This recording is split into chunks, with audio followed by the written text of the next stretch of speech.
Ini lebih kayak di arena gladiator gitu.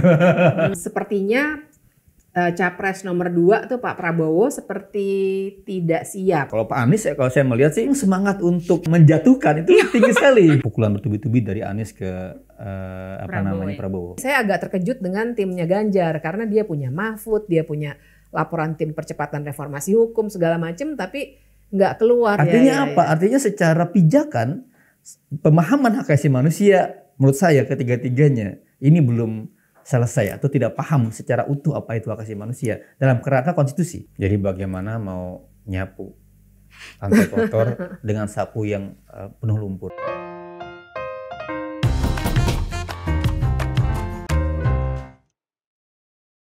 Selamat pagi, selamat siang atau sore atau malam buat teman-teman semua.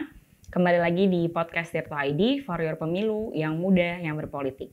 Kali ini kita punya format yang berbeda ya. Seperti yang teman-teman sudah ketahui, tanggal 12 Desember kemarin kita sudah menyaksikan debat Capres-Cawapres.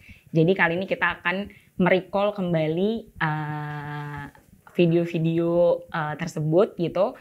Dan tentu saja aku di sini sudah tidak sendirian dan sudah ada Mas Isnur dari Ketua YLBHI. Salam kemudian hormat, ada Tirto. Mbak Bivitri. Halo. Sebagai pengamat sekaligus pengajar di Sekolah Tinggi Hukum Jentera. Kita kasih tepuk tangan dulu kali ya.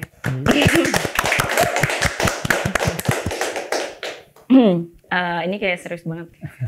Oke. Oh enggak ya? Oh ini pemilu ini soal serius. Iya, serius. Ini soal menyangkut rakyat tuh. Pesta demokrasi dalam tanda kutip ya. Kita mungkin mau nanya dulu nih secara umum nih Mbak Bibip dan juga Mas Isnur. Kan semalam pasti nonton debat lah ya, sampai kelar lah ya. Sampai kelar. Iya Oke. dong, sampai kelar. Sampai kelar, sampai komen-komen setelahnya. Kepo soalnya. Ini udah ada catatannya juga nih Mbak Bibip bahkan. Mungkin kita bisa ngobrol dulu Mbak, kira-kira menurut Mbak Bibip dan Mas Isnur tuh apa sih komentar secara umum terhadap ketiga paslon itu? Silakan Mbak.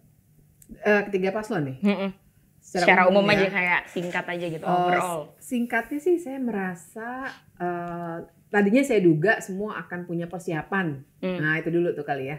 Karena kan nggak bisa dipungkiri dari pengalaman debat-debat yang lalu, bocor itu biasa pertanyaan. Nah tapi saya melihat tadi malam itu sepertinya Capres nomor 2 tuh Pak Prabowo seperti tidak siap. Tapi nggak tahu tidak siapnya karena tidak punya jawaban atau memang cara menjawabnya seperti itu, memang gayanya seperti itu menurut kata konsultannya mungkin, atau yang lain saya nggak tahu. Tapi secara umum menariknya adalah pas lagi tanya jawab ya, karena ada saling serang itu buat saya menarik. Justru di situ publik jadi bisa lihat sih kemampuan orang merespons pertanyaan. Betul. Dan aku rasa kayak dari awal ada yang udah langsung attacking ya. Iya.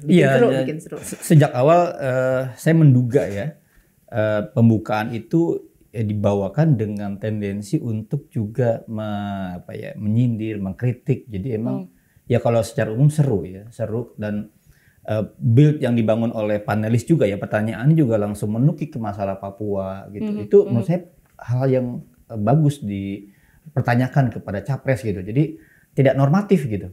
Sehingga kalau pada masalah konkret soal Papua itu akan tergambar langsung watak, karakter dan pola penyelesaian tiap-tiap calon gitu. Betul.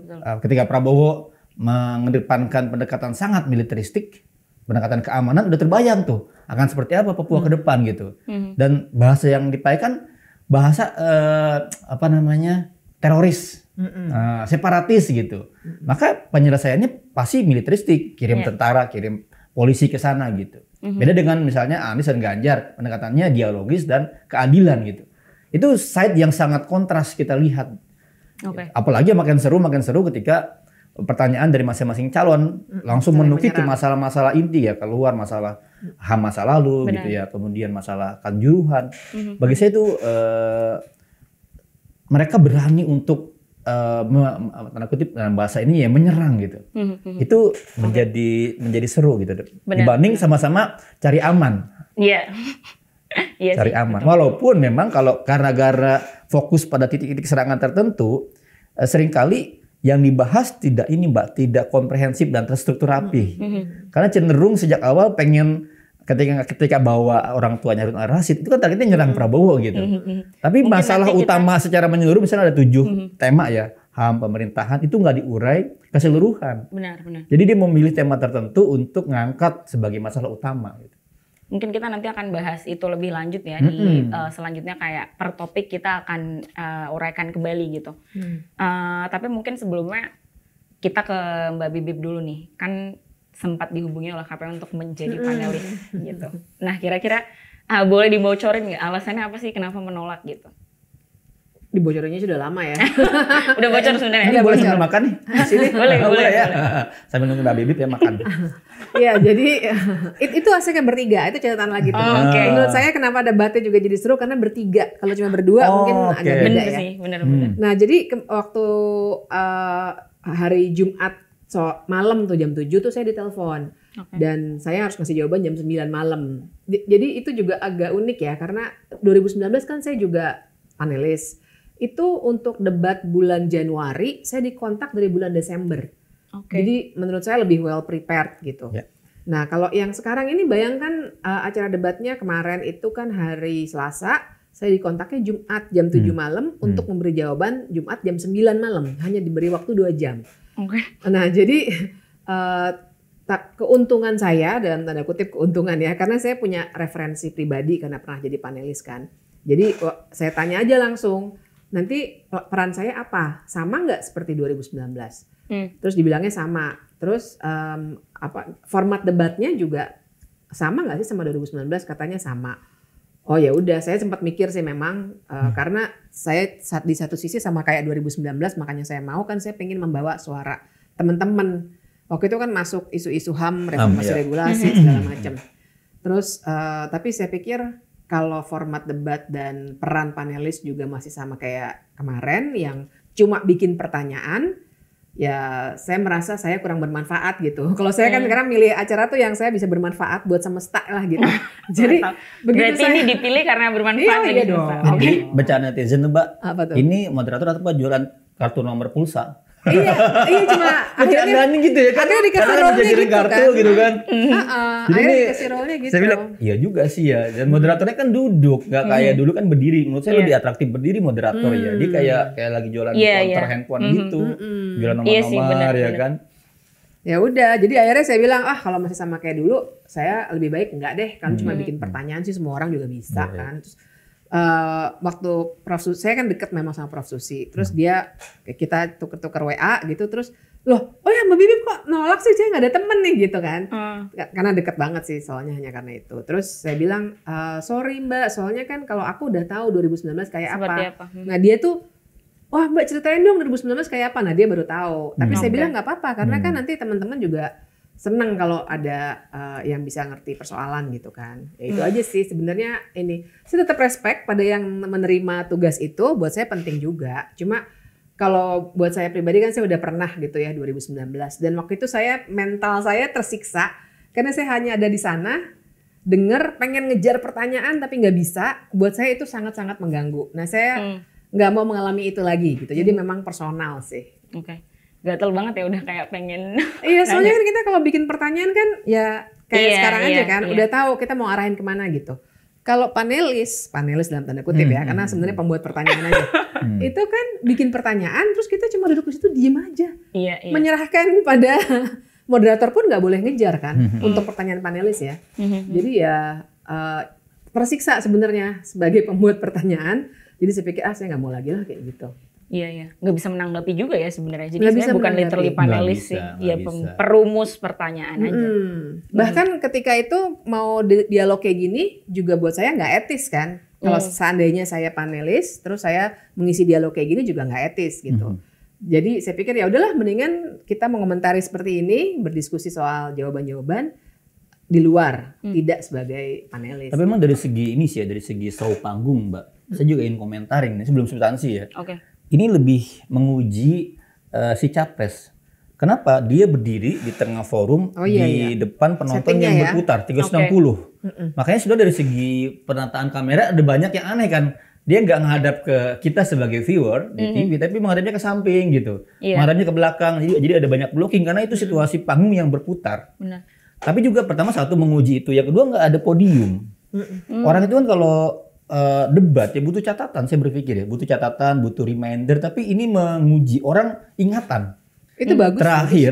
Terakhir Ganjar bawa catatan, bawa paper, bawa kertas ya. Tapi bagi saya itu menguji ketahanan si calon ini. Di sisi itu lebih baik menurut saya sih, lebih teruji ya kan. Terus termasuk reaksi-reaksi wajah dari penonton, dari pendukung itu kelihatan. Makanya ketika Gibran terlihat provok gitu kalau bahasa media ya, itu ke-capture oleh masing-masing. Jadi inisiatifnya ada baik, ada kurangnya, tapi menurut saya jadi lebih panas.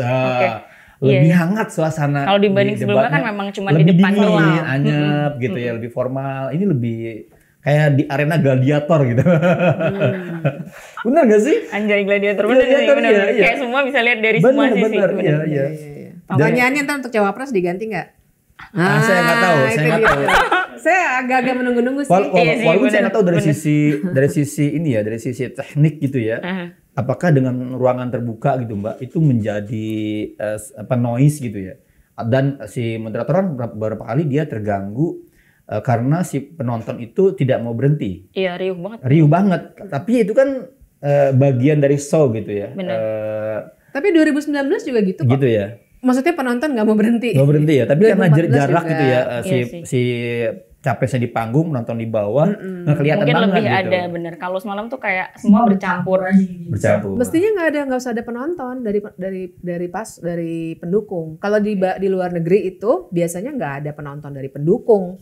Penonton awam iya, tapi nggak ada yang yel sampai disuruh gini-gini sama gini. Udah sambil ngopi dulu kali ya. Oh iya, itu saya sangat setuju.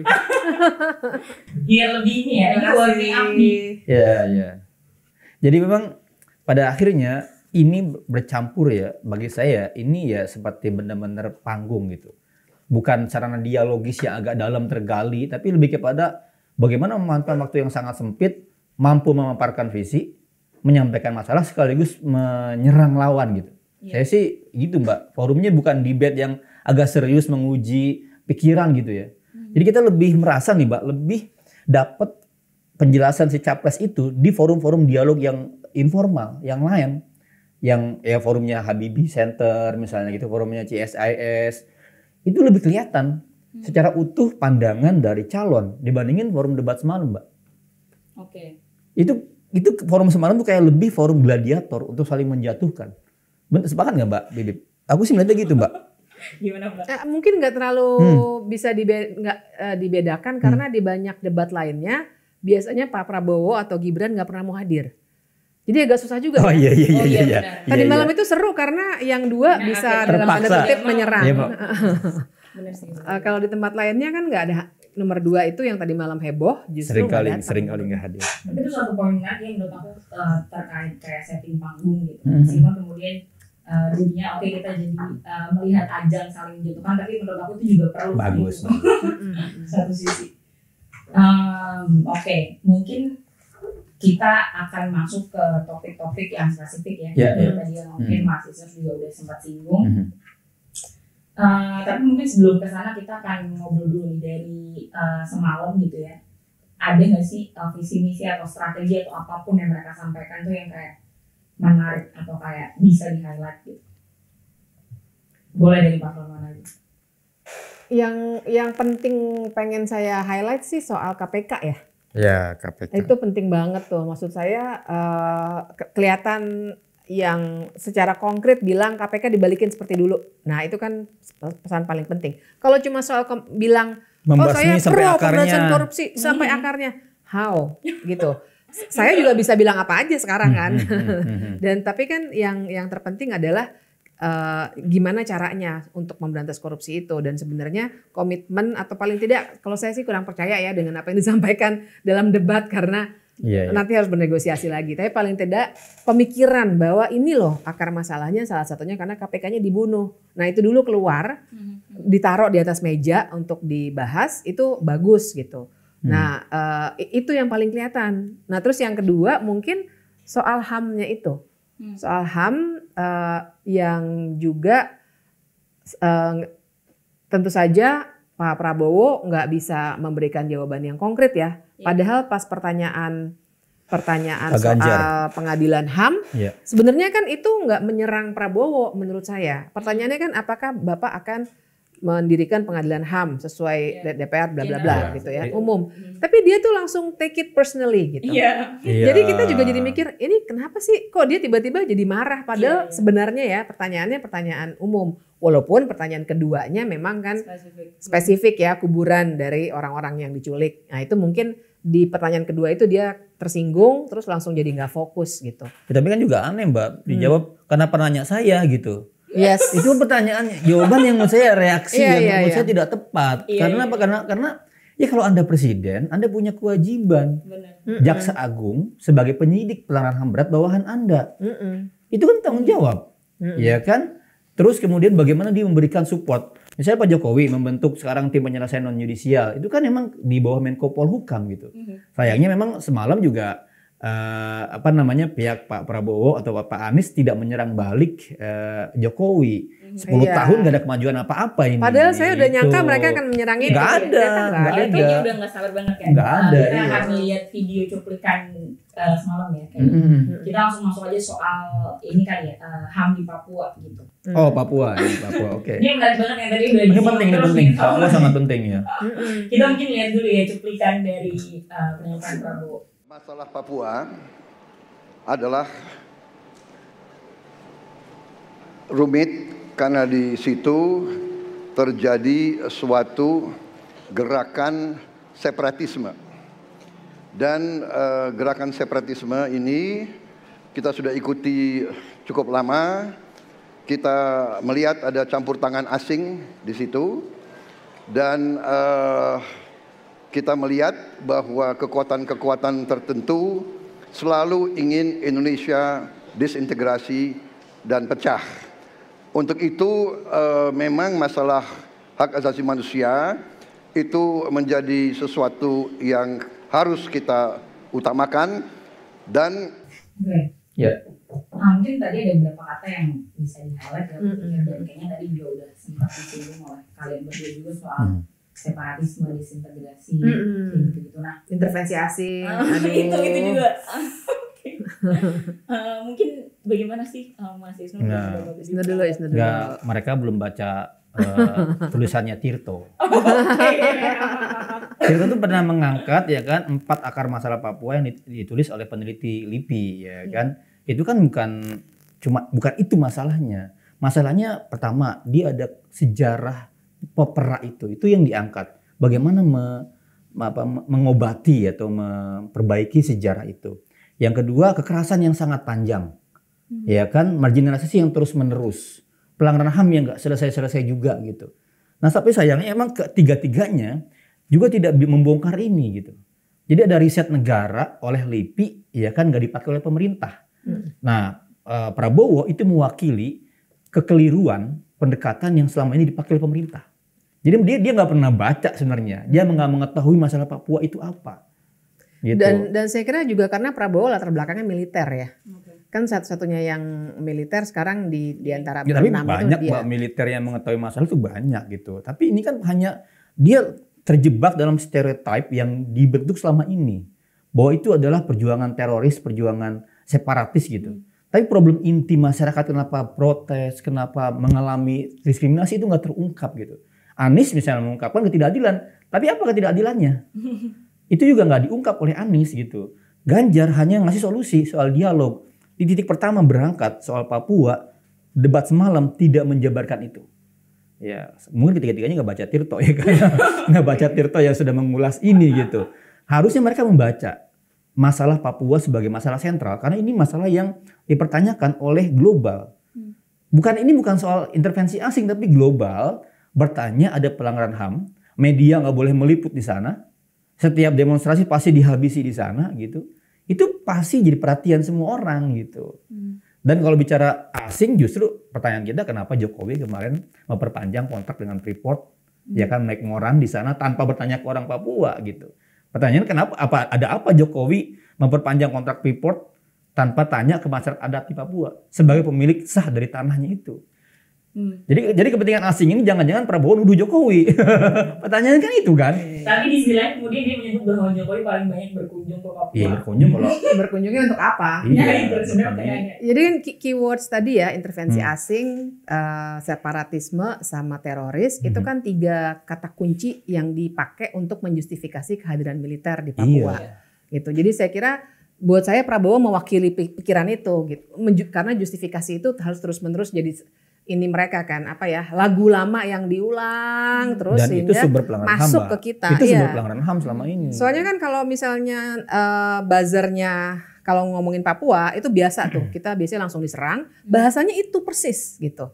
Jadi di sini kelihatan kontrasnya. Walaupun kita mesti kritik 2 lainnya, Anies dan juga Ganjar, tapi yang paling parah perspektifnya memang Prabowo. Benar-benar nggak ngerti Mengerikan persoalan. sih itu sih. Mengerikan, itu yang mengerikan. Jadi kita kebayang nanti kalau dia jadi presiden kalau saya seperti orang apa. Papua ya, saya melihat debat ini gitu, saya sakit sekali gitu. Saya sudah panjang penderitaan, sekarang masih didiskriminasi dan pembangunannya juga sangat minim, dituduh sebagai teroris pula, separatis pula. Itu apa ya, statement yang bagi saya ya sangat mengucilkan orang Papua. Itu yang mungkin menurut orang Papua membuat merasa mereka, oh iya saya diginiin terus gitu. Iya, sebenarnya mewakili cara pikir dan sekaligus ingin melanggengkan cara itu sebetulnya ke depannya untuk melihat masalah ini. Yang nggak diungkap adalah sebenarnya bagaimana terlalu banyak operasi di sana. Kepentingan, ya kan, tentara banyak kirim, polisi banyak kirim, BIN juga banyak kirim di sana. Itu kan banyak operasi. Dan menurut banyak laporan mereka dia saling nggak ketemu operasinya. Ya, dan temuannya kami beberapa lembaga yang kami riset itu salah satu adalah faktor masalahnya sumber daya alam. Banyak banget di sana pengerukan sumber daya alam yang membutuhkan pengamanan. Itu temuan kami ya, ada faktor ekonomi politik di balik banyaknya keamanan. Itu temuan riset kami gitu. Nah, itu mungkin perlu dibaca. Itu yang mungkin nggak tahu mereka belum baca kali risetnya masyarakat sipil gitu ya. Mbak Bibi pada tambahan soal itu? Atau kayak sebenarnya juga kan ngomongin soal peningkatan pertumbuhan ekonomi di era Jokowi yang pesat dalam tanda kutip gitu. Iya, tapi kan pertanyaannya sebenarnya kan pola pikir tentang pertumbuhan ekonomi itu udah kuno loh. Tapi juga menurut saya itu agak keluar jalur ya kalau bicara hukum demokrasi itu tiba-tiba ngomongin pertumbuhan ekonomi. Buat saya itu juga menggambarkan bahwa cara mereka untuk melihat hukum ternyata dari kacamata ekonomi. Sebenarnya yang juga saya catat tuh Ganjar itu benar-benar mengatakan soal itu ya proyek strategis nasional. Kan dia kan semboyannya adalah kepastian hukum karena ini yang baik sekali buat investasi asing. Investasi bukan asing sih, pokoknya investasi gitu. Tapi ini kan nyambung ya dengan pertanyaan soal pertumbuhan ekonomi. Sebenarnya kan itu cara pandang kuno. Jadi kalau saya ngobrol sama para ekonom, mereka sendiri bilang pertumbuhan ekonomi itu cara pandang kuno karena dia akan meminggirkan soal-soal yang terkait dengan kemanusiaan.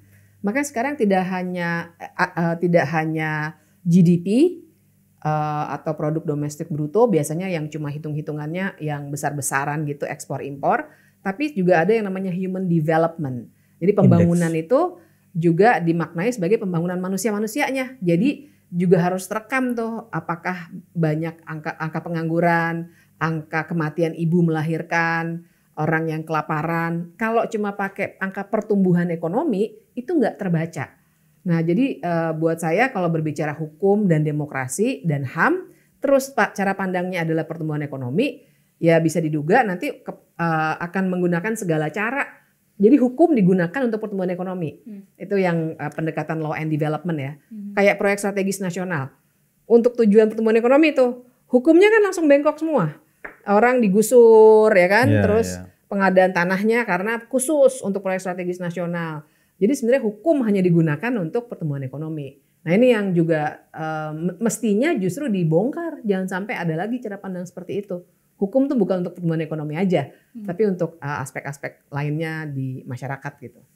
Jadi kalau sebenarnya gini, saya melihat ya ada posisi para calon ini menempatkan HAM itu kecil. HAM itu seolah-olah hanya isu sipil saja, sipil liberties saja. Padahal kalau kita baca konstitusi, posisi HAM itu adalah posisi yang top. Dia mewarnai paradigma seluruh pemerintahan gitu. Menyangkut hak warga itu, mau lingkungan hidup, mau ekonomi, sosial, budaya, itu dalam kerangka hak asasi manusia sebenarnya.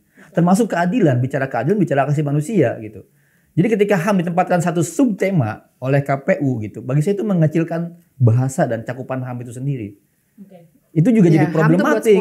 HAM itu sebenarnya di atas di paradigma, payung. Dia akan turun ke isu ekonomi, sosial, budaya, sipil, politik, termasuk isu disabilitas, isu anak, perempuan. Kelompok rentan itu bagian dari hak asasi manusia yang selama ini disepakati di level universal. Nah, terus saya kayak HAM kayak dipojokin seolah hanya HAM masa lalu aja gitu. Itu dia. Hanya soal kejahatan kemanusiaan gitu. Nah, itu yang akhirnya cara pikir mereka sangat sempit. Jadi nggak kena tuh kayak kanjuruhan, pendidikan, nggak kena. Buat mereka itu bukan isu HAM jadinya. Meski kayaknya ke-mention ya, cuman kayak jawabannya ya begitulah ya. Artinya apa? Artinya secara pijakan pemahaman hak asasi manusia menurut saya ketiga-tiganya ini belum selesai atau tidak paham secara utuh apa itu hak asasi manusia dalam kerangka konstitusi. Bahkan yang menarik ya, HAM itu kan juga soal kelompok rentan ya. Saya catat tuh karena ada nggak nyambung karena sekedar pengen nyerang tuh. Prabowo ingin menyerang Ganjar ya, ngomongin pelayanan publik, terus dia bilang bicara soal kelompok rentan, petani dan nelayan itu juga kelompok rentan loh. Saya pas denger nanti dulu gitu ya, saya udah pakai WK catatan saya nih. Jadi nggak nyambung, sekedar untuk bilang bahwa ada yang salah dengan pemerintahan Anda waktu itu gitu kan. Tapi buat saya itu agak mendasar gitu. Kenapa timnya itu nggak memberikan catatan? Kan biasa ya kalau mau debat tuh ada latihan-latihannya. Apa iya timnya tuh nggak ngasih input yang kelompok rentan dalam konteks pelayanan publik, dalam konteks hak itu kayak gimana sih, perempuan, kelompok disabilitas? Enggak, yang diomongin petani sama nelayan. Jadi saya curiga gitu ya, kayak model Prabowo ini kayak Jokowi zaman lalu. Bicara saya akan penuhi HAM, saya akan penuhi anti korupsi, kuatin, sebenarnya dia nggak paham apa yang dia bicarakan. Itu jargon saja yang ada di visi misinya, sehingga dia ngucapinnya saya akan habisi korupsi sampai akar-akarnya, tapi dia tidak tahu masalahnya apa. Iya. Akarnya apa misalnya, kan nggak diungkapkan akarnya di mana gitu, sehingga nalar publik terjebak pada jargonistik aja gitu, pada slogan itu aja gitu. Jadi sebenarnya mungkin semalam juga bisa jadi ajang untuk melihat sebenarnya ketika mereka ngomongin kelompok. Iya, misalnya gini loh, kayak kalau kayak anak muda ya, saya mencintai Anda gitu. Tapi cintai tiap harinya posesif, gebugin. KDRT gitu. Itu kan seolah-olah dia dalam kalimatnya, lipstiknya dalam mencintai. Tapi tiap hari gebugin. KDRT itu sama kayak gitu kejadiannya. Saya khawatir ya, itu terjadi di sosok para calon ini gitu. Iya. Nah, sebenarnya manipulasi kata-kata, benar. Iya, aku hebat kalau kayak gitu karena aku juga gadget. Iya kan. Oke, mungkin kita bisa nyambung aja kali ya di topik kedua nih, soal pemberantasan korupsi. Iya. HAM. Sekarang kita ngomongin pemberantasan korupsi, mungkin kita bisa lihat juga videonya. Yang pertama dari si penegakan hukumnya dulu. Maka kalau saya mulai dari sini, maka yang mesti dilakukan adalah pemiskinan. Yang kedua, perampasan aset. Maka segera kita bereskan undang-undang perampasan aset, dan untuk pejabat yang korupsi bawa ke Nusa Kambangan. Tadi udah disinggung Babi juga ya soal perampasan aset, pemiskinan. Kalau di catatan saya sih mungkin nanti bisa di cross check. Yang ngomong KPK harus dikembalikan tuh cuma Anies loh. Iya. Cuma dia. Bener. Dan yang kalau Pak Prabowo saya kemarin itu mencatat setuju semuanya. Setuju dengan Pak Anies, setuju dengan Pak Ganjar. Kita perkuat semua badan-badan. Ya, dia bilang begitu kan. Jadi juga nggak clear sebenarnya apa. Gini loh, problem paling utama dalam korupsi di Indonesia adalah korupnya lembaga penegak hukum. Jadi sebenarnya bukan dikuatin harusnya, tapi dibersihkan lembaga institusi kepolisian. Gitu loh, kan KPK ada karena kepolisian tidak bekerja dengan baik di internalnya. Ya kan, kasus Sambo, Teddy Minahasa itu kan terjadi.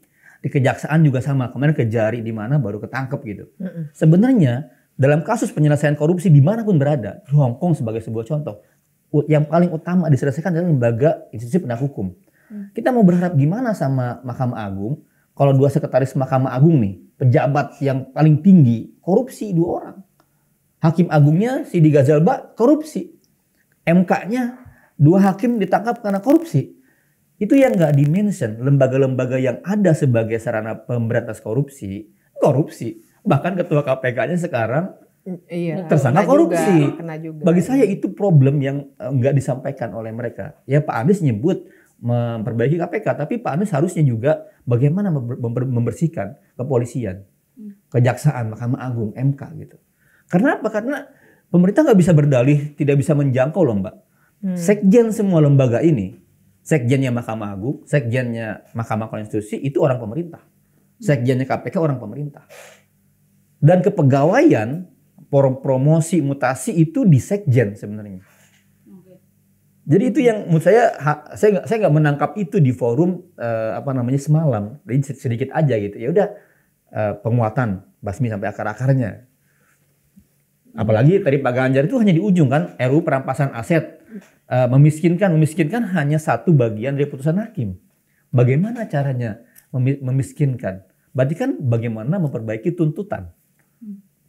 Tuntutan kan, bagaimana memperbaiki hakim agar punya keberanian dan punya kemampuan memutuskan itu. Sedangkan trennya menurut risetnya ICW dan teman-teman justru hakim memberikan vonis ringan.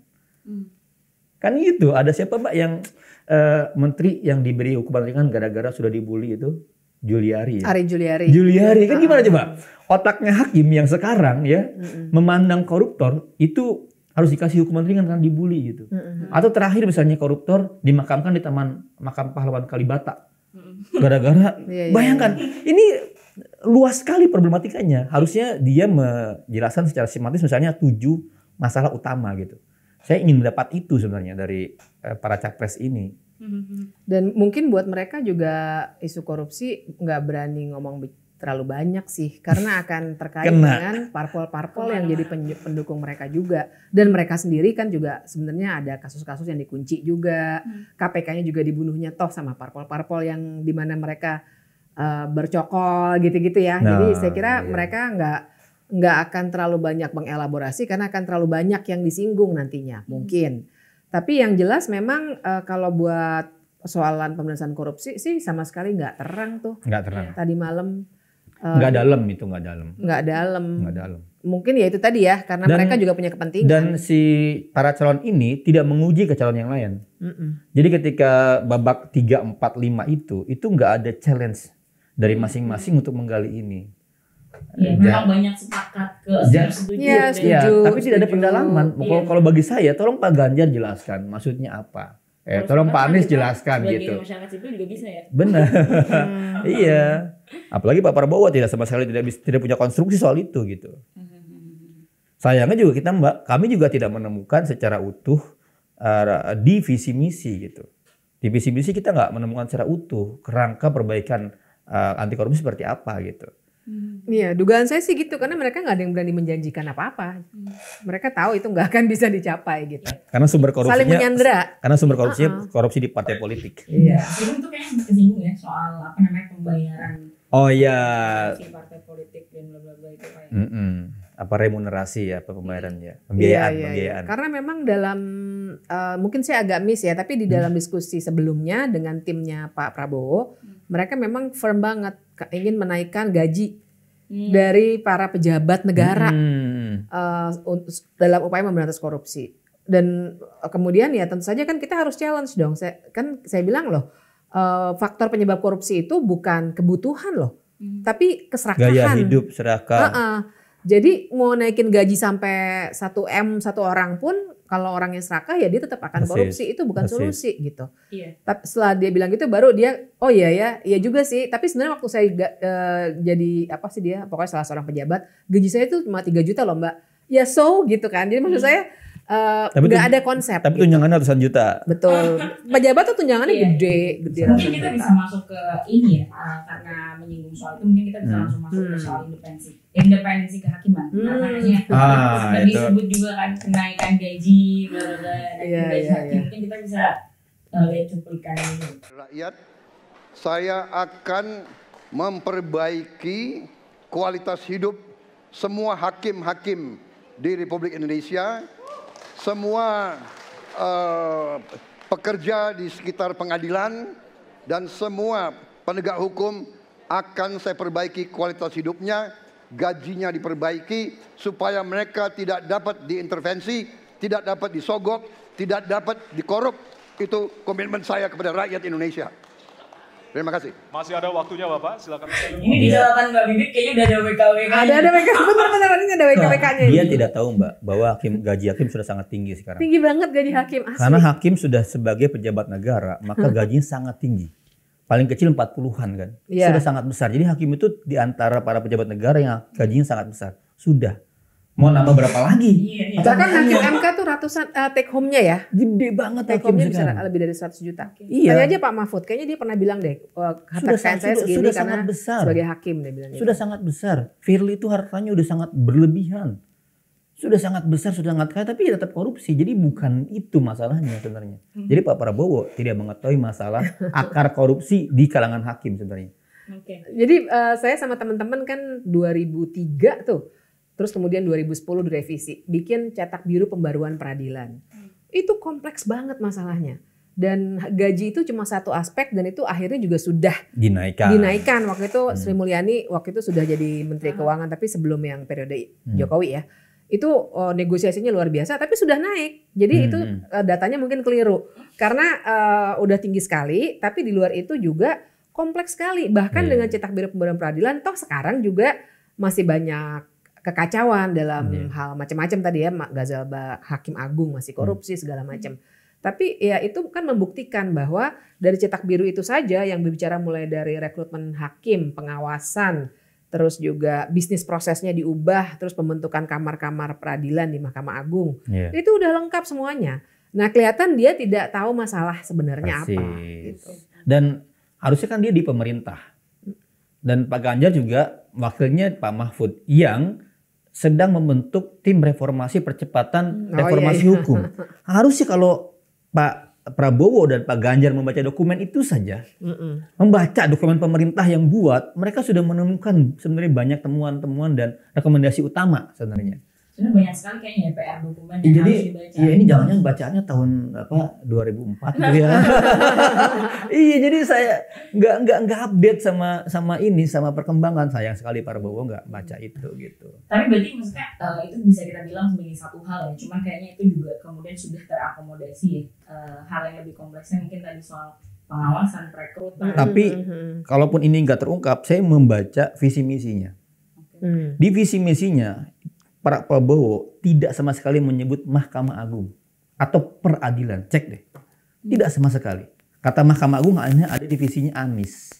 Satu paragraf gitu.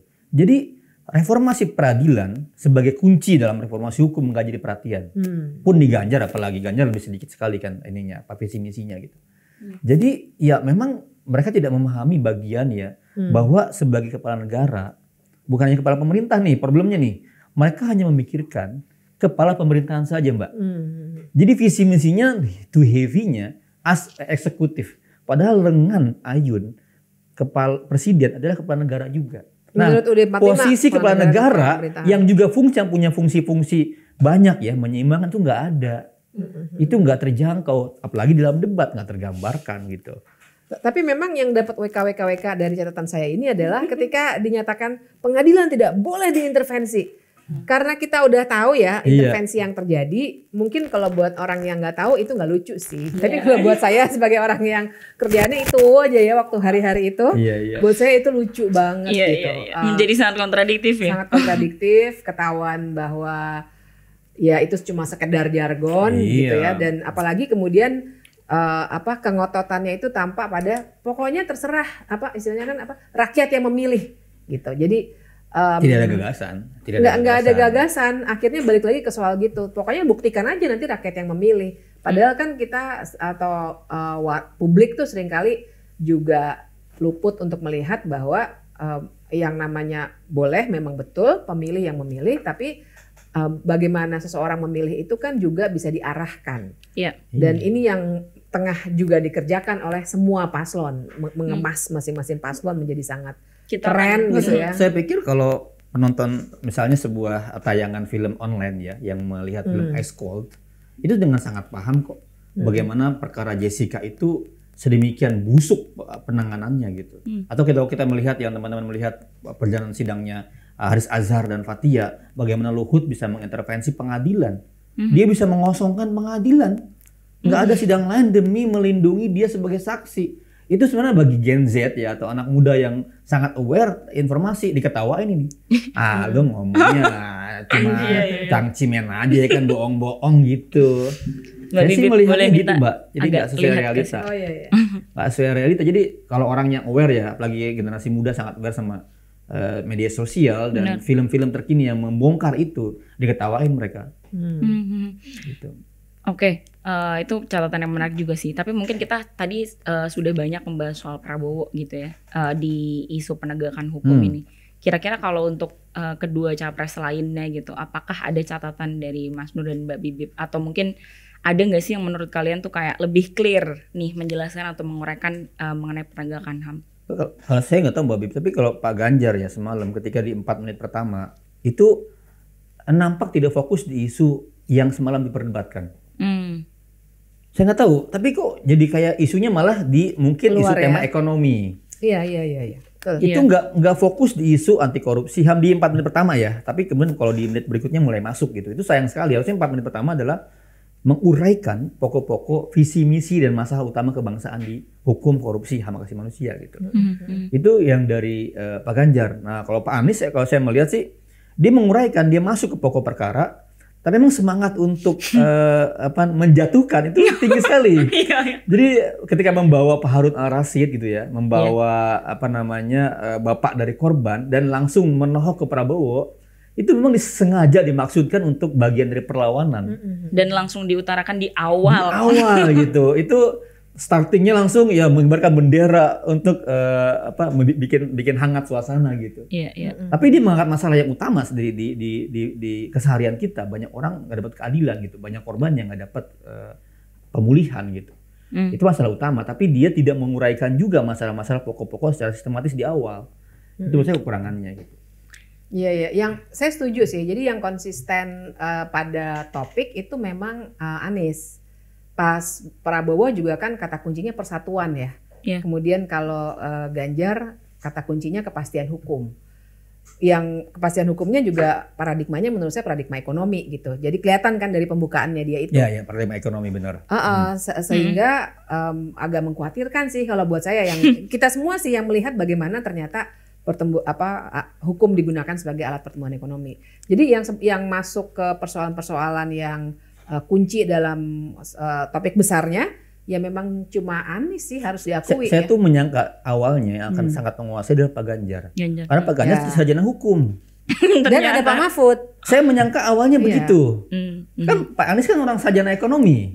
Berarti timnya bagus. Berarti timnya kalau Prabowo kan emang militer gitu ya. Saya menyangka, saya berharap banyak sebenarnya. Semalam itu yang lebih menguasai ya panggung ini adalah Pak Ganjar dan Pak Mahfud gitu. Iya, untuk tema inilah paling ini ya, dia akan jadi top of mind gitu buat publik gitu. Tapi saya membaca riset atau rilisnya Mas Ismail Fahmi. Dot Emprit analisis respons positif gitu. Memang menurut dia ya yang paling direspon positif itu Anies memang. Menurut Dot Emprit ya gitu. Itu di Twitter berarti ya. Di Twitter gitu. Khusus Twitter ya. Di Twitter ya, di sosial media gitu. Karena menurut aku juga kayak dia bikin sesuatu yang quotable ya, kayak dia menyinggung soal anak muda mendapat kekerasan gitu. Yang terus protes. Wakanda nomor. Dia maksudnya itu terlepas dari kita setuju atau tidak ya. Berarti timnya sebenarnya cukup bagus untuk mengemas beberapa isu yang gampang untuk diambil untuk di sosial media. Ya itu ya Wakanda nomor, udah gitu ordal. Nah itu buat saya itu kan juga suatu dalam tanda kutip tren baru untuk menggantikan nepotisme. Yang bagus juga, saya pikir bagus juga ya, kita pakai ini aja istilah ordal. Dan itu juga kena kan, maksudnya berarti risetnya bagus gitu. Timnya bagus. Nah timnya Prabowo kayaknya kurang gitu ya. Dan kalau ya itu tadi saya agak terkejut dengan timnya Ganjar karena dia punya Mahfud, dia punya laporan tim percepatan reformasi hukum segala macam, tapi nggak keluar, mungkin karena juga ada keinginan untuk meneruskan program-program pemerintahan yang sekarang dalam konteks hukumnya gitu. Jadi mungkin tersandra itu juga ya. Jadi nggak ada isu-isu baru yang ingin dibawa. Bahkan waktu soal IKN aja dia malah menyerang Anies. Jadi Anda nggak setuju IKN kan? Kan begitu ya. Dan jawabannya bagus loh. Bukannya menyanggah ke situ, tapi dia bilang IKN itu banyak undang-undang yang ternyata tidak dibuat, tidak partisipatif. Persiapannya bagus berarti. Temuannya sarjana hukum banget kan. Kalau autokratik legalisme kan terjadi itu. Itu sesuai dengan risetnya banyak lembaga gitu. Tapi bahwa dia mengartikulasikan itu kan berarti well prepared lah gitu. Dan ternyata malah tim yang orang-orang hukum tidak terlalu well prepared untuk soal itu. Gitu. Oke, menarik itu sih. Walaupun ini ya saya nggak tahu apakah publik memahami istilah negara hukum, Mbak. Dan beberapa kali kan disebutkan negara hukum, negara kekuasaan, itu bahasa memang kalau buat kami ya sarjana hukum itu enak, paham. Tapi publik itu kira-kira paham gak ya mendengar itu gitu? Iya, itu kan di kalian ya yang sebagai awalan skripsi gitu. Wah, kalau saya bimbingan skripsi ada kata itu coret.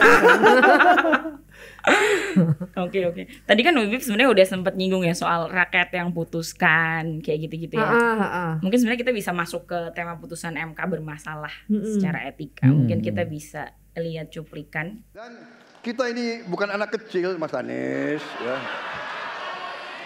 Anda juga paham ya. Sudahlah ya. Sekarang begini, intinya rakyat yang putuskan, rakyat yang menilai. Kalau rakyat tidak suka Prabowo dan Gibran, nggak usah pilih kami, saudara-saudara sekalian. Oke, ini kan satu catatan juga yang kayaknya menjadi highlight gitu. Kira-kira menurut Mbak Bibip dan Mas Isnur gimana nih menanggapi? Ini sih memang ladang tanda kutip ya, pukulan bertubi-tubi dari Anies ke Prabowo. Itu ibaratnya samsak itu kalau dalam tinju itu perlawanannya nggak ada perlawanan tuh. Itu bahkan hari ini saya lihat di banyak sosial media itu ketika bibirnya itu manyun gitu kan, itu diangkat loh. Dalam artian apa? Dalam artian apa? Itu secara dalam debate itu adalah pukulan telak yang sangat mengena. Baik itu dalam substansi, baik dalam emosi, itu kena semua tuh. Dan sayangnya Prabowo tidak bisa menjawab. Kita nggak mengerti. Kita bukan anak kecil. Anda tahu masalahnya, ya masalah Anda apa itu? Kami kan nggak tahu masalahnya apa gitu. Itu respon yang menurut saya sangat tidak dewasa, sangat tidak bisa memperhatikan audiens yang sedang menyimak debat gitu. Harusnya kan kalau emang dia mengakui kekeliruan soal Gibran misalnya gitu ya, yang terpancing itu kan dia bisa bilang dong bahwa MK perlu ABCDE sehingga ini problemnya serius begini gitu, sebagai problem pilar kebangsaan gitu. Itu sayangnya nggak dibaca, nggak ditangkap itu sayangnya. Bahkan saya berapa kali dialog sama timnya dia menurut saya lebih bagus dalam menjawab persoalan itu. Itu kan persoalan yang sensitif banget untuk koalisi mereka gitu ya. Saya jadi waktu zaman-zaman itu kan sering banget hampir tiap hari ketemu sama timnya Pak Prabowo. Lebih terstruktur menjawabnya. Kemarin itu saya nggak tahu, mungkin kalau dugaan saya sih dia termakan emosinya. Ketrigger ini ya. Ketrigger banget gitu. Jadi gestur Mas Anies gitu kan. Sama kan kayak Mas Ganjar kan juga dia pernah gitu juga ya waktu diserang. Kelihatannya dia tiap diserang ketika dia nggak bisa jawab tuh dia langsung buyar konsentrasinya. Jadi saya sorry ya. Saya bukan ahli psikologi ya, tapi kan basic aja gitu dalam public speaking. Kalau orang nggak bisa jawab, dia akan mengeluarkan gestur-gestur yang dia nggak bisa kontrol sebenarnya karena dia emosi banget gitu sebenarnya. Nah, jadi saya duga dia kena emosinya dan kita tahu dari cerita-cerita di luaran bahwa Pak Prabowo memang orang yang agak sulit mengontrol emosinya. Seharusnya dia sudah menduga dong, Mbak. Nah, itu yang saya nggak ngerti kenapa timnya nggak nyiapin. Pertanyaan ini akan disampaikan ke dia. Pasti. Iya dong, tapi ya saya nggak tahu apakah tidak dipersiapkan ya. Reaksinya jadi reaksi emosional. Termasuk bukan hanya Prabowo tapi Gibrannya. Gibran disorot oleh banyak pihak emosional dan ketika moderator untuk menenangkan penonton, Gibran malah kemudian membuat suasana menjadi semakin riuh gitu. Itu nggak boleh tuh sebenarnya. Itu kalau saya membayangkan ya posisi dia sebagai presiden dan wakil presiden gitu ya di tengah forum atau panggung rapat kabinet gitu, ditanya oleh menteri-menterinya, Pak Prabowo ini ada masalah di sini. Terus Pak Prabowo jawab, kenapa tanya saya misalnya ya kan? Terus Gibran di sampingnya ke menteri, ayo misalnya lagi rapat kabinet. Saya membayangkan terjadi di rapat kabinet, itu gimana ceritanya, ya kan? Dan media meliput misalnya. Saya membayangkan kalau itu terjadi di rapat kabinet, di rapat DPR atau rapat-rapat forum masyarakat, itu kita jadi olok-olok dunia sih. Dan menurut saya itulah masalahnya kalau kita membicarakan selalu kritik kita semua, terutama kalangan masyarakat sipil, kalau seorang dengan latar belakang militer menduduki jabatan sipil. Karena memang kebiasaannya kalau dalam militer kan sistem komando. Kita harus selalu siap gitu kan, nggak ada ruang kritik. Jadi begitu ada posisi dikritik, pasti dia akan langsung. Tapi SBY berbeda waktu itu. SBY terlihat sangat santun. Tapi kan beda. Kalau SBY memang dari zaman reformasi dia udah dikarakterkan sebagai jenderal yang berbeda. Jenderal reformis gitu. Cuma ya itu ya, buat saya sih seharusnya itu jadi red flag ya, buat banyak orang. Karena ini serius. Buat saya pentingnya debat itu kan bukan untuk pemaparan visi misi. Visi misi gampang dibaca aja. Tapi untuk tahu emotional intelligence orang dan public speaking orang, that's it menurut saya ya. Makanya saya nggak terlalu antusias untuk hal-hal lainnya. Nah, emotional intelligence itu juga akan bisa jadi ukuran buat kita untuk menilai gimana, membayangkan gitu, ini orang nanti kalau jadi presiden saya gimana ya. Iya. Nah di titik itu sebenarnya kemarin itu banyak sekali yang terbongkar.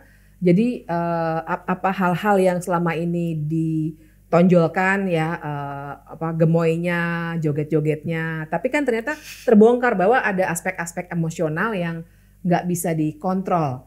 Dan kemarin itu 2 kandidat lainnya cukup sukses untuk membongkar itu. Dan buat saya itu fair. Kan ada yang juga bertanya ke saya, ini gimana ya, ini kok kayak bersekongkol. Kayak provok gitu ya. Nggak apa-apa, ini fair enough gitu. Toh karena memang pertanyaan dari panelis kecenderungannya akan sedikit lebih normatif, nggak akan mancing gitu ya.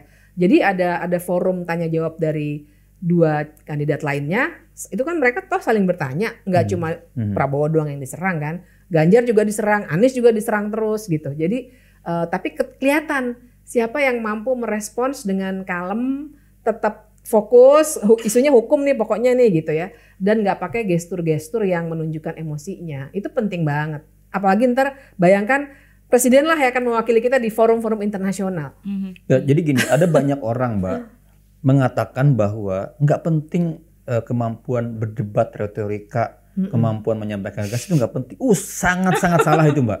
Sangat-sangat salah karena keseharian presiden, keseharian pemimpinnya kita di organisasi gitu adalah kemampuan berkomunikasi.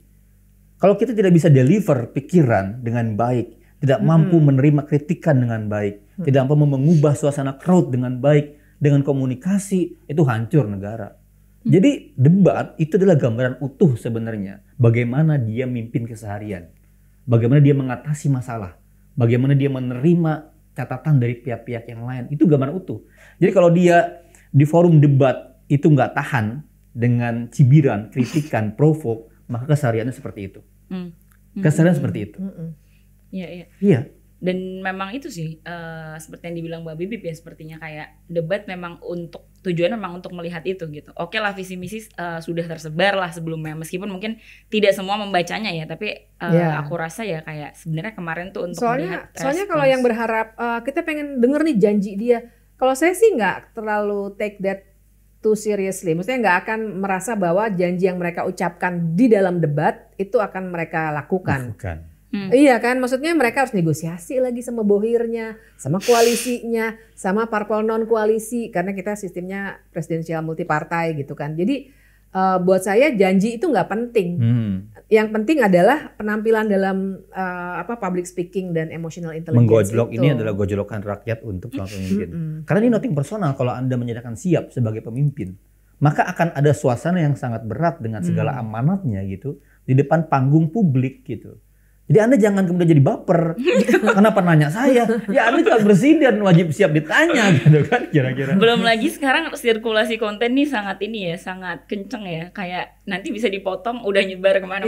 Iya. Ya itulah nggak bisa dicegah kan. Ya itulah makanya kritiknya anak muda ya, Melki dan kawan-kawan ya. Kenapa penting capres menyampaikan gagasan, ide gitu, bukan gimmick-gimmick. Ya inilah saatnya terbukti sebenarnya.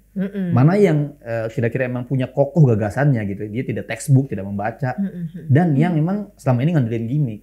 Ketahuan.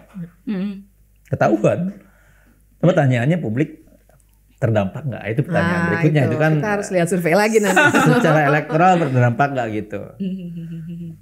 Oke, itu udah banyak sekali ya, dan sepertinya tapi kita masih belum selesai juga ngomongin soal HAM gitu, apalagi ini mungkin spesifiknya soal pelanggaran HAM masa lalu gitu. Iya. Mungkin kita bisa masuk ke topik itu, kita mungkin bisa lihat cuplikannya dulu. Pak Prabowo, karena nomor 2 saya pertanyaannya 2. Ada 12 kasus pelanggaran HAM berat yang sudah dikeluarkan mulai dari peristiwa 65, penembakan misterius, Talang Sari, penghilangan paksa sampai Wamena. Dan saya ingatkan tahun 2009 DPR sudah mengeluarkan 4 rekomendasi pada saat itu kepada Presiden. 1, membentuk pengadilan HAM ad hoc. Yang kedua, menemukan 13 korban penghilangan paksa. Yang keempat, memberikan kompensasi dan pemulihan. Dan yang keempat, meratifikasi konvensi anti penghilangan paksa sebagai upaya pencegahan. Nah, kita mungkin masuk lewat pertanyaan itu ya. Dan bagaimana kemudian kayak Pak Prabowo juga menyatakan ini sudah dikerjakan oleh Pak Mahfud gitu. Terus dan sebenarnya isu ini pada akhirnya kayak diangkat setiap 5 tahun sekali gitu. Nah, menurut Mbak Bibip sama Mas Isnur gimana tuh terhadap hal itu? Itu kami dan para korban tiap hari Kamisan. Jadi tidak pernah ada 1 minggu pun dalam 1 tahun yang terlewat oleh korban. Bahkan waktu COVID ini. Bahkan ketika COVID. Jadi kalau ini dibilang hanya diangkat isu pemilu, tidak. Korban selama 16 tahun konsisten melakukan demonstrasi di depan istana. Itu pertama. Jadi yang kedua saya ingin komentari ini adalah pukulan telak ya, samsak kedua kepada Pak Prabowo. Karena dia emang punya beban masa lalu itu. Kan Komnas HAM mencatat nama dia gitu. Dan dia tercatat sebagai orang yang diberhentikan dalam perwira gitu.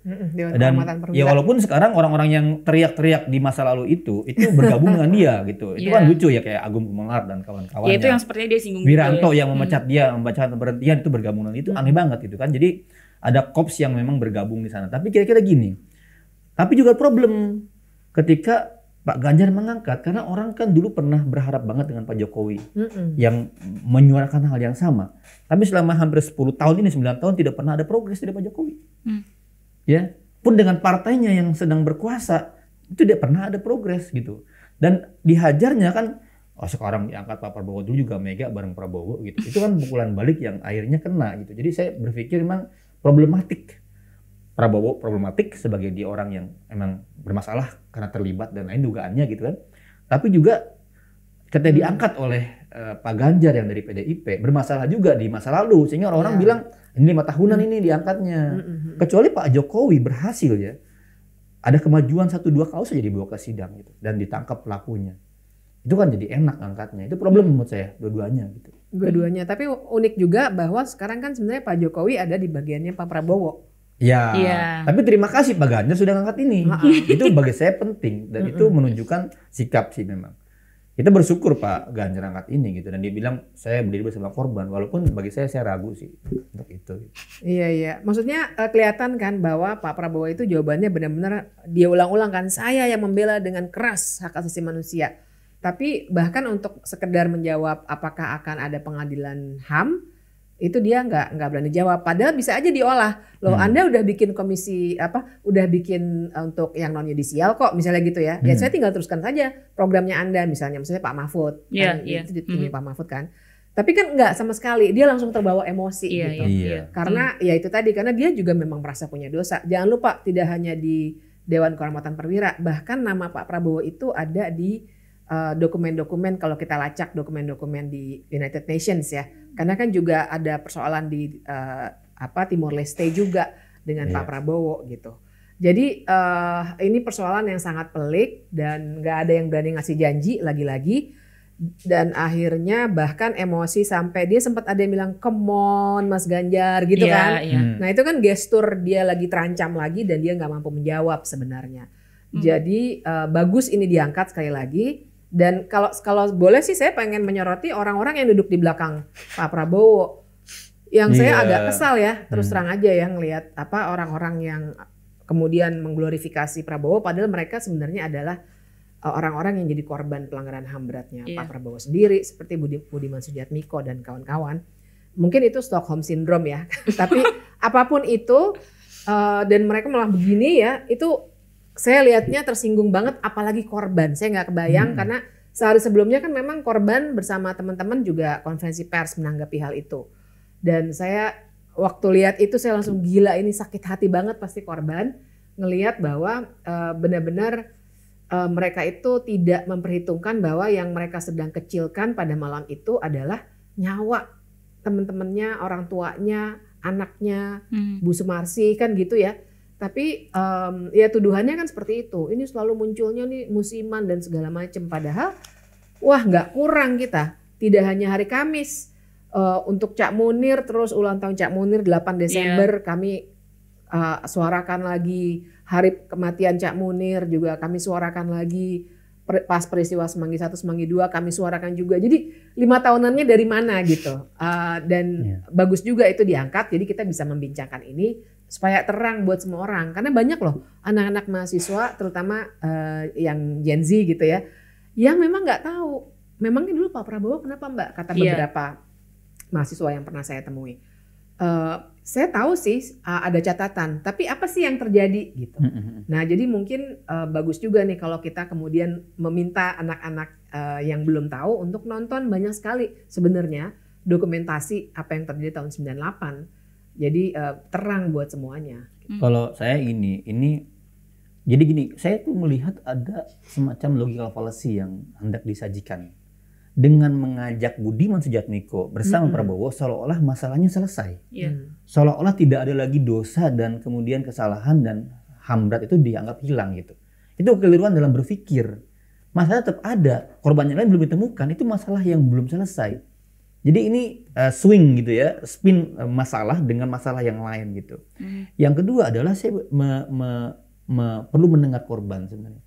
Korban ini sejauh mana mengharapkan dan hampir putus asa mereka tuh kan, dan mendapatkan jawaban seperti ini di calon pejabat gitu, itu emang sangat menyedihkan, sangat menyedihkan gitu. Padahal kalau dia sebagai pemerintah saja, ya posisi dia sebagai pemerintah, dia bisa menjawab sikap Pak Jokowi, ya kan, yang Pak Jokowi menyesalkan, kan bisa diulang. Dia lebih bisa simpatik diolah tuh. Bisa simpatik. Tapi enggak. Saya pada posisi dengan Pak Jokowi, Pak Jokowi menyesalkan peristiwa tersebut. Berjanji tidak mengulangi. Itu mungkin akan lebih smooth jawabannya gitu dibanding dengan sikap seperti ini. Dan kemudian mengklaim sebagai yang dulu pernah sudah bersama saya. Persis. Oke.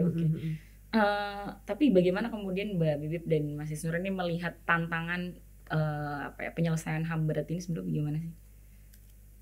Saya sejak awal Pak Jokowi periode pertama, ketika dia mengangkat Wiranto sebagai Menko Polhukam, itu sudah tanda sangat serius Pak Jokowi tidak akan menyelesaikan masa lalu.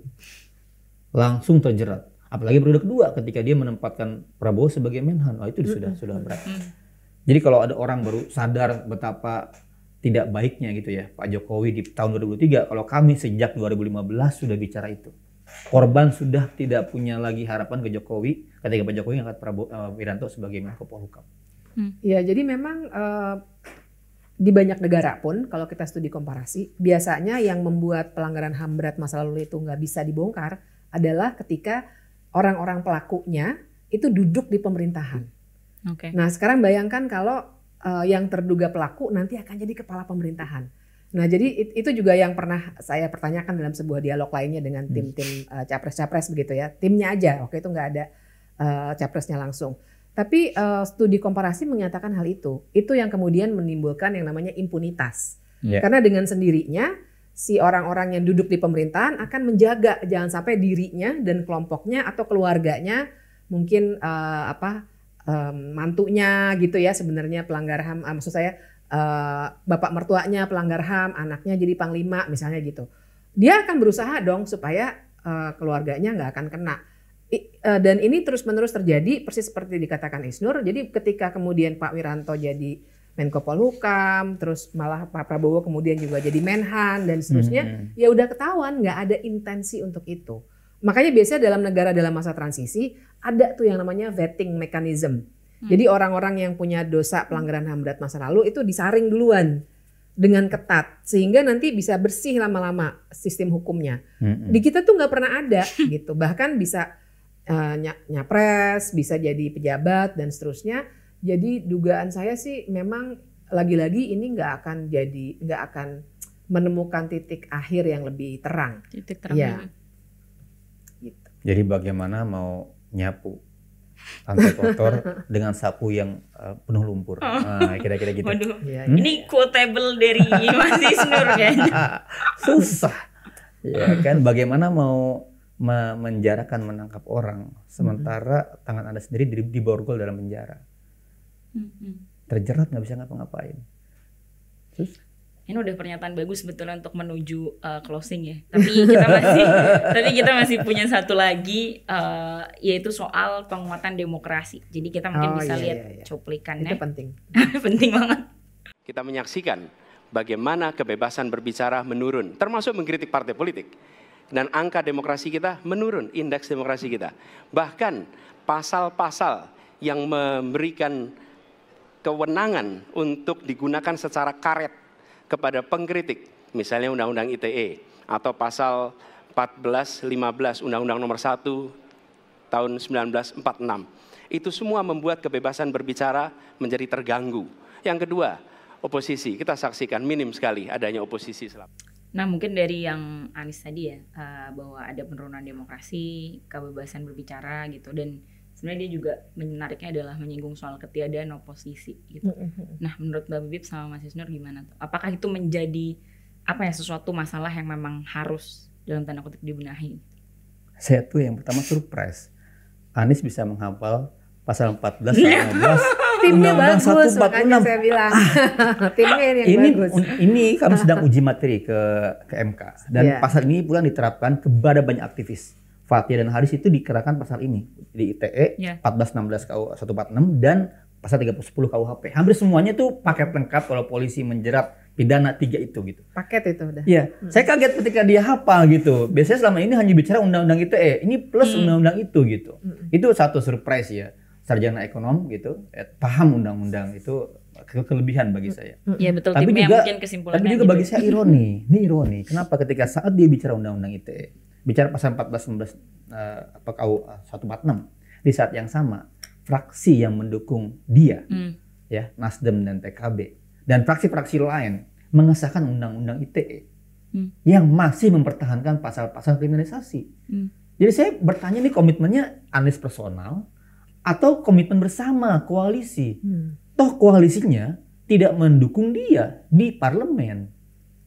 Di parlemen kalau mau misalnya ini dukungan ini komitmen bersama, setuju dengan total pikiran bersama-sama. Kenapa nggak ITE diperbaiki sekarang?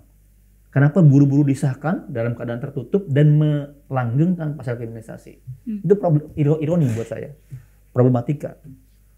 Jadi saya bertanya, oke, punya komitmen ke depan bagaimana ya? Partainya mendukung nggak ya? Toh berbusa-busa panjang kalau DPR-nya masih nggak mau menggeser undang-undang ITE gitu. Bahkan menambahkan pasal baru yang menutup ruang demokrasi dengan kewenangan blokir yang makin kuat. Kita nih podcast nih ya kan, tiba-tiba Menkominfo bilang konten Tirto mengandung hoax, diblokir bisa loh. Karena undang-undang yang baru sangat kuat dalam memblokir konten. Nah itu fraksi yang mendukung dia gitu, itu ironi buat saya. Iya sih, bagaimana ITE sangat buru-buru dan tertutup gitu. Buru-buru, disahkan gitu. Tapi bahwa dia ngangkat isu ini, itu bagus juga. Itu poin. Dan menariknya adalah Pak Prabowo lagi-lagi take it to personally juga. Kan itu kan yang dia tuh yang kayaknya dia sempat belakangnya tuh agak joget-joget sedikit ya. Iya. Ini penutup kayaknya deh. Ini menutup nggak? Bukan. Enggak deh, kayaknya pas ngomongin demokrasi tuh ya. Demokrasi kayaknya malah tengah-tengah. Di tengah-tengah tuh dia tuh. Nah jadi bahwa dia ngangkat itu sih, saya setuju dengan Isnur, tapi bahwa dia ngangkat itu sebagai isu yang utama sekali dalam konteks demokrasi, itu bener banget. Penting karena itu gerbang demokrasi. Gerbang demokrasi. Nggak, kalau nggak ada kebebasan, kan kita juga nggak akan bisa mendapatkan keadilan, nggak akan bisa mendorong kesetaraan. Kalau nggak ada kebebasan berpendapat. Nah, dan dia benar dalam konteks memang lagi turun sekali, dan saya kira juga ada respons yang terlalu kan responsnya, kalau catatan saya ya, responsnya Pak Prabowo kan Anies ini berlebihan, Mas Anies ini berlebihan, dia bilang gitu.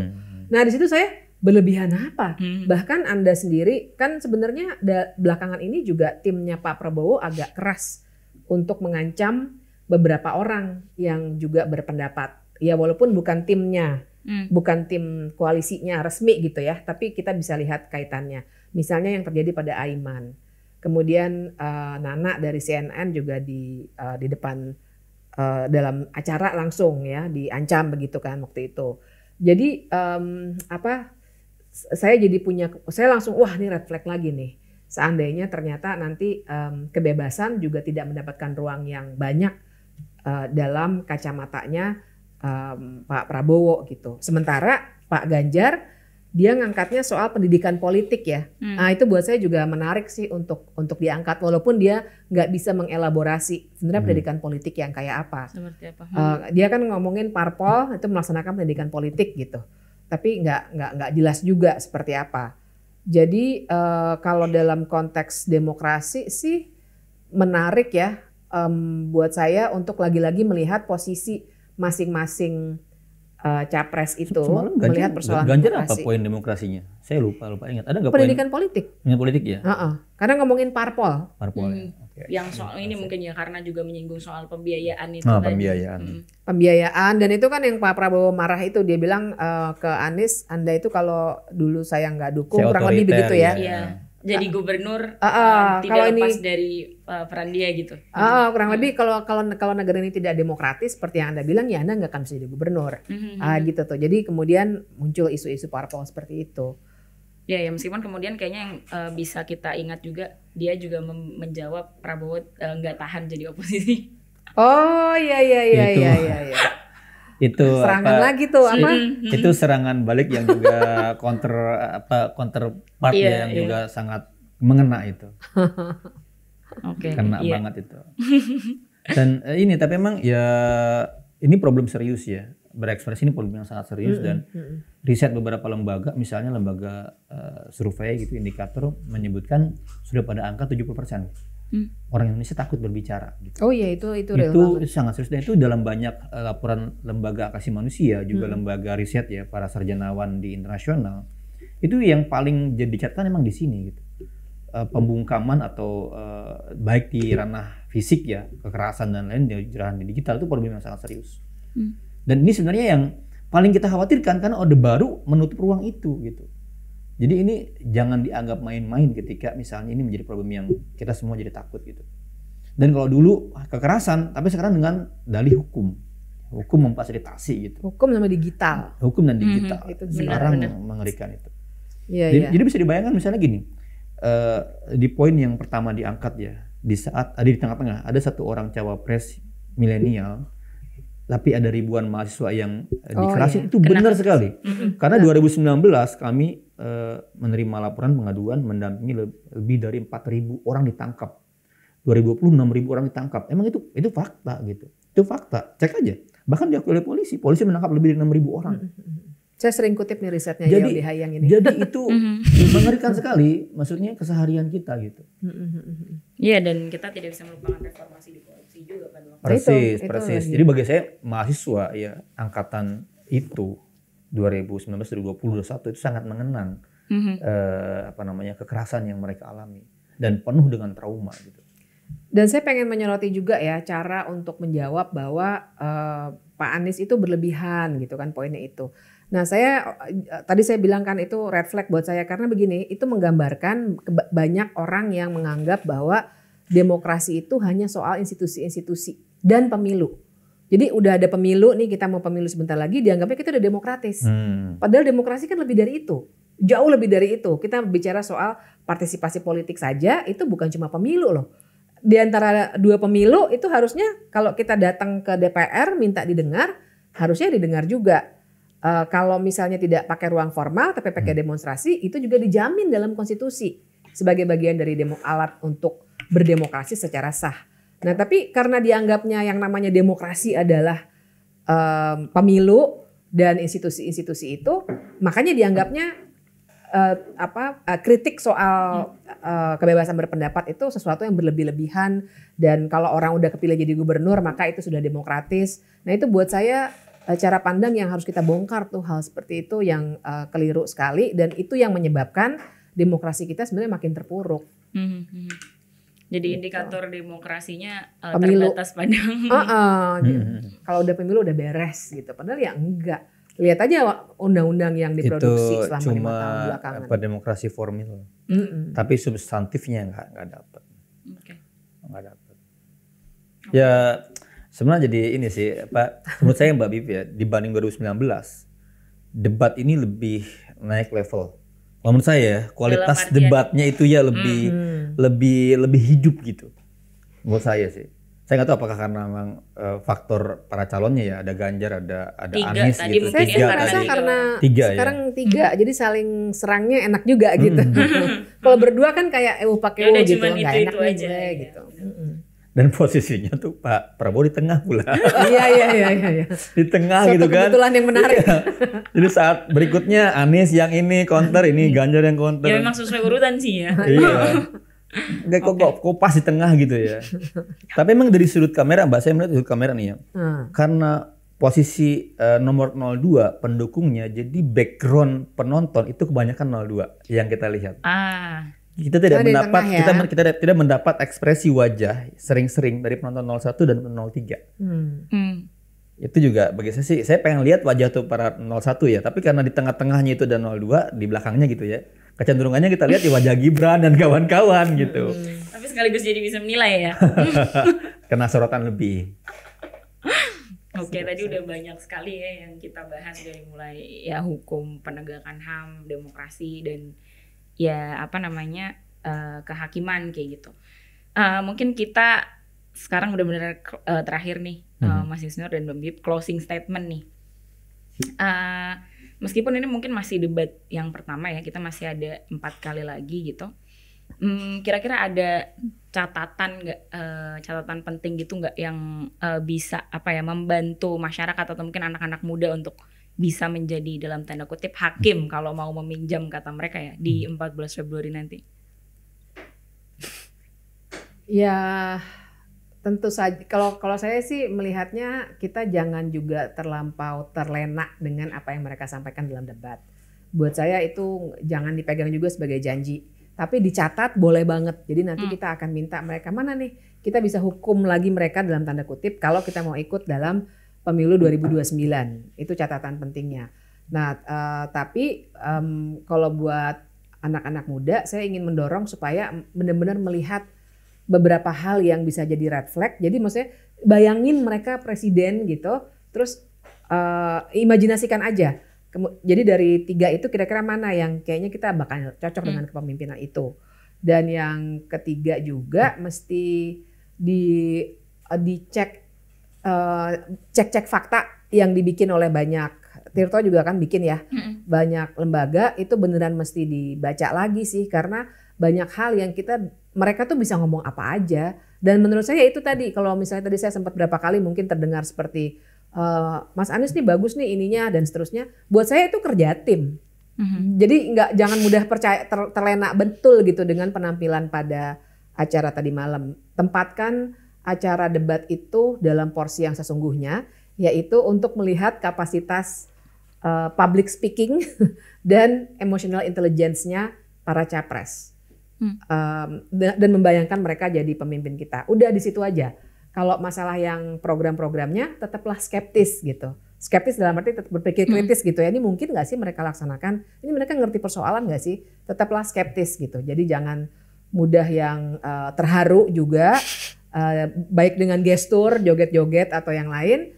Tapi benar-benar mikirin, aduh 5 tahun lagi nih kalau dia yang jadi presiden kira-kira gimana ya gitu. Dan seberapa visible mungkin yang mereka omongin gitu ya. Iya. Dari Mas Yus. Ya pertama, ini momen buat rakyat, buat masyarakat membandingkan sebenarnya. Tapi kan kita membandingkan perlu indikator gitu ya. Maka saya berharap para penonton podcast Tirto ini membantu ya, membantu untuk membuat, ya ini adalah alat buat mengukur perbandingan seperti apa gitu. Dalam hukum seperti apa, dalam HAM seperti apa gitu. Sehingga punya keputusan. Nah, saya tuh khawatir gini, debat menjadi sarana afirmasi aja. Kalau saya udah punya kecintaan sama calon, maka yang saya pandang positif calon itu aja. Wah, calon saya menang. Padahal jeblok gitu kira-kira. Padahal jeblok gitu. Nah, jangan sampai seperti itu. Jangan sampai seperti itu karena apapun yang terjadi kalau kita cinta bangsa ini, cinta negara ini, cinta Indonesia, please gitu. Ini adalah momentum buat kita berefleksi kembali. Tapi saya sepakat dengan kedua yang Mbak Bibip ya. Apapun terlepas dari mereka, kuatnya pemerintahan, bagus tidaknya presiden itu juga tergantung dalam demokrasi kuat dan tidaknya masyarakat sipil. Masyarakat, kalau masyarakatnya setelah terpilih a priori tidak punya konsolidasi, tidak mau berkumpul, tidak mau bergerak, tidak mau kritis, maka akan jadi seperti itu. Kita masih ingat ketika Pak Jokowi naik, semua orang cinta. Yang kritik itu dianggap sebagai musuh negara, sebagai dicap kadrun dan lain-lain gitu. Jangan lagi terjadi seperti itu. Maka posisikan presiden sebagai jabatan yang memang sejak awal ketika dia naik, dia akan menjadi sasaran kritik dari warga. Gitu. Nah, kritik membutuhkan kemampuan menyampaikan pesan yang baik. Maka kalau saya, di samping kita melihat dan membandingkan, kita berpikir erat nih, bagaimana caranya masyarakat punya kesadaran, punya kemampuan untuk mengawal demokrasi. Tidak berhenti saat memilih, tapi memastikan pemerintahan yang terpilih itu bekerja dengan benar. Dan punya kemampuan mengoreksi gitu. Karena kekuasaan itu kan berpotensi sangat mudah untuk korup gitu. Yeah. Baik presidennya, baik DPR-nya maupun Mahkamah Agung dan MK-nya gitu. Itu kita sudah menyaksikan dengan saksama kekuasaan dengan sangat mudah diselewengkan. Gitu. Entah wajahnya baik, cara bicaranya baik, semangatnya tinggi, membakar gitu dan lain. Tapi kalau kita nggak punya kemampuan mengantar mereka jadi baik ya sia-sia. Maka persiapkan diri kita untuk mengawal apapun yang terjadi ke depan. Jangan lihat gitu. pemilunya doang. Jangan lihat pemilunya doang. Iya. Nah, gitu, Beyond pemilu kita siap-siap pemilu juga. Oke, itu udah pamungkas banget ya. Jadi kayak sebenarnya intinya adalah ya memang kita perlu merawat skeptisisme itu gitu ya. Dan menaruh debat ini sebagai dalam porsi yang secukupnya. Gitu aja. Kita mungkin udah banyak banget ya teman-teman udah menyimak banyak sekali dan semoga itu bisa berguna buat teman-teman, entah berguna dalam konteks apa ya. Tapi ya semoga begitu. Sampai ketemu di podcast Tirto ID edisi selanjutnya for your pemilu yang muda yang berpolitik. Dadah.